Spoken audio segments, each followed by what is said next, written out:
Նիկոլ Փաշինյանը արձակուրդի մեջ լինելով հաջորդը հրահանգտա հենց ձեր մասին։ Ուրեմն ես կարևորը դա եթե իջում են ավելի հերոսացնեմ, իրաց ցավոթան, քանի որ միշապար ժամանակա թող գա։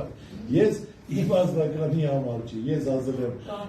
շփվել եմ, ներկայացրել եմ իմ ծրագիրը, իմ մոտեցումը, իմ տեսակետը։ Ազնական շահ չկա, որը հանցագործություն չկա, կաշառտալ չկա, բոլորին ասված է, որ մի դրամ չկա, որը մի բան։ Մնացածը դե տեսնեք մեր մասում բանը չեն բանանում, ինչ որ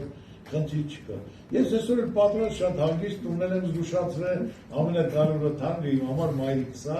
որ մայրիկին ասեմ ժամանակ որ բան ալելու բաբու ջան, հանկարծ չներվես։ Պետք է գնանք քննության, կարող է մի ամիս, ասենք 2 ամիս ժամանակ որ բան լինի։ Ռեալ բան չեն գործել, որ դրա համար եսի մարդու եսի ինչ են անում։ Եթե ուզում են հերոսացնել, ես շատ ուրախ եմ։